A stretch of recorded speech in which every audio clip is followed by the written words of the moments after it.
कश्मीर बनेगा पाकिस्तान, इंडिया की बर्बादी तक जंग रहेगी, जंग रहेगी. اصل خبره چې دا ده چې د کشمیر مسله چې کله هندوستان تقسیم شو نو د هغه وخت نه دا مسله روانه ده او ستاسو نه مخکې دي چې پاکستان او بھارت په دې باندې تقریبا 3-4 جنګونه شوي دي او د ډېرو خلکو وینه په دې کې توی شوې ده. د جمعیت علما اسلام د روز اول نه موقف دا دی چې کشمیر د پاکستان حصه ده. هغه په روحاني لحاظ سره کاغلي، هغه په د تهذیب او د ثقافت په لحاظ سره اخلي، نو په کار ده چې کشمیر د پاکستان حصه وي.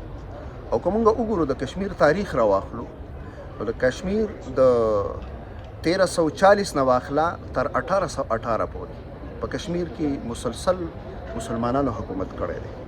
په دغه اعتبار سره موږ د دې حق لرو چې د کشمیر د پاکستان حصہ جوړ شي.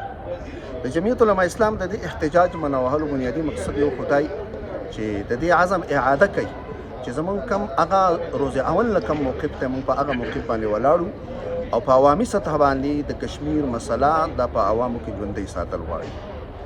دویمه بنیادی خبره دا چې په 1947 او 1948 کې اقوام متحده د دې چې کوم دی نو هغې یو 2 قراردادونه پاس کړي. د هغې قراردادونو په نتیجه کې هغې د کشمیر د حل لپاره یو 2 نکاتي فارموله چې کوم دی نو وضع کړې وه.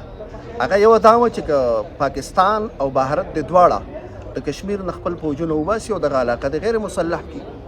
دویم دا چې د کشمیریانو رای دې واخیستلی شي چې د کشمیریانو د اکثریت رای کم طرف ته وي، د هغې مطابق دې فیصله وکړی شي. نو موږ د دې احتجاجونو په وساطت سره اقوام متحده ته دا پیغام ورکوو چې کم قراردادونه تاسو پاس کړو او بھارت په هغې کې چې کوم دی نو رکاوټ دی، نو لحاظه تاسو خپل قراردادونه عملي کوئ او دنیا ته وښایئ چې موږ یو طاقت یو او موږ چې په بین الاقوامي سطح باندې څه غواړو نو موږ هغه کولی شو. چې کله به هغه بین الاقوامي پالیسي د کشمیر په حواله سره بدله شوه نو زموږ د ریاست پالیسي هم بدله شوه. د هغې په نتیجه کې زموږ میډیا هم چې کوم دی د کشمیر په حواله سره هغه مضبوط اواز نه اوچتی کوم چې به د 2019 نه مخکې چې کوم دی نو د پاکستان میډیا په کم انداز سره اوچتو.